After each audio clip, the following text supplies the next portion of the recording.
All right. Perhaps you should comment on the whole thing of national debate and whether we really need that, but let me just put a question to you. Yesterday, I was involved in the whole writing of the story by Stats SA and the new figures that they released in terms of unemployment. It's frightening. It's absolutely frightening to think in the narrow definition of unemployment, there are 4.6 million people unemployed right now as we speak. Of those, 3.3 million are young people who are out of a job. And Stats SA say they have little chance of ever finding a job. Why? Because they are not trained, they don't have the skills. They cannot be part of the economy. How is affirmative action going to help them? Well, if you look only on affirmative action in terms of the Employment Equity Act, you could easily argue that affirmative action is not going to be able to help those people. But if you look on the other intervention, the intervention around the skills, the improvement that government is trying to make in the school arena, education, there's no doubt that we all agree, if we want to improve the level of employment in this country, we've got to do something about education and training. All of us agree on that. The principle, therefore, that this should be part of affirmative action. It is. That's why we've got the Skills Development Act. That itself says that you should, when you start initiative for training, look on those also who are disadvantaged to try and give them opportunity for training and skilling. Okay. And you should not be looking at these two pieces of relationships separately. They work together. All right. Now the principle. He's suggesting tomorrow in Parliament that there should be a new national dialogue, that we should try to find each other as South Africans on the principles. Do you agree? Well, I do think that a broad economic codessa is needed. And amongst those, the kind of a sunset clause in terms of an affirmative action. But you do need, like all other countries, whether it's Australia, America, Canada, they've had to go through Malaysia, affirmative action. It's the principles which are applied universally when you have had a divided past, people disadvantaged, but it's how you implement them.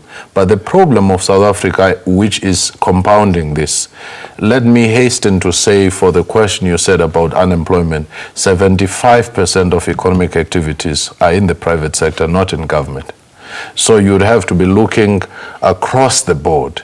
And the second part, with the limited resources, the economy not growing, it's creating and compounding this problem, because you need a good education system for a human capital development. You need greater opportunities, a growing economy, such that you can quickly absorb as many people as possible, whilst at the same time correcting the demographics. Because if you don't, you'll forever have national census coming in saying the majority of people have these lower numbers. But again, the demography of provinces and regions should be taken into account in order to avert the situation which you saw in the Western Cape. And then I can ask you the same question.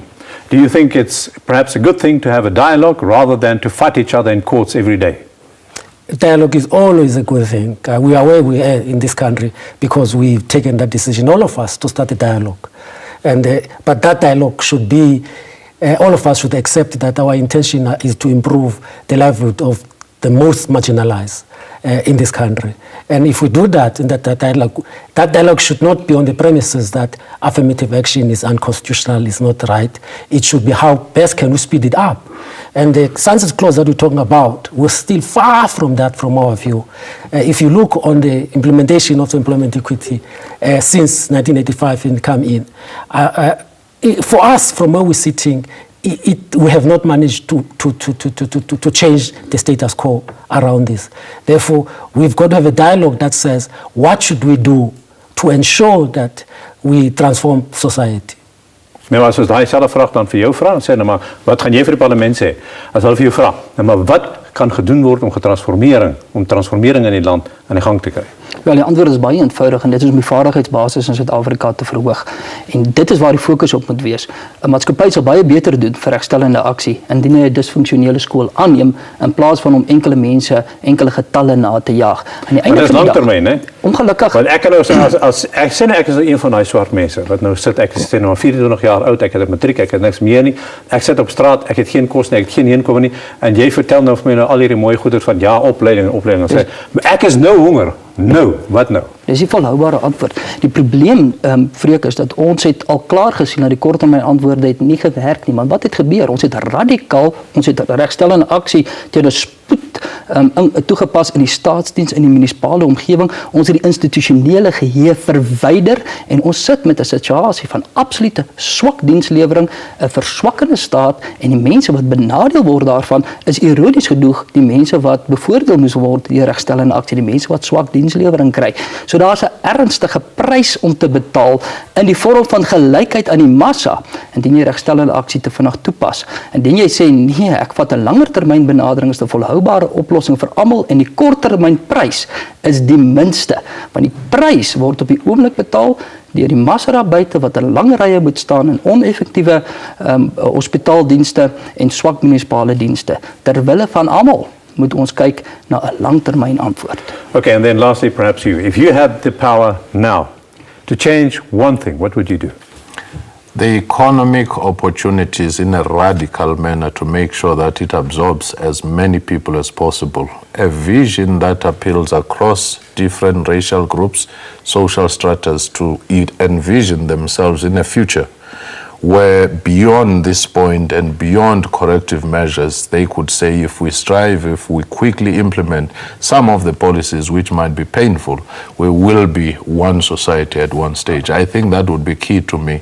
And also simply remind people about a very painful divided history of the past and that particular positive history of the future to say whatever we're doing now, it's a transition towards that idealized future. Thank you very much. Obviously, this is going to be a long debate still. Baie dankie aan almal van julle. Thanks for coming over from the Department of Pretoria en dankie vir die saamkuier en al die e-posse en Facebook boodskappe wat ons kry. Vir programme, idees of kommentaar kan julle ons gedurende kantoorure kontak by 011 544 1136 of e-pos ons by Robinson by kyknet.co.za. Lekker bly, totsiens.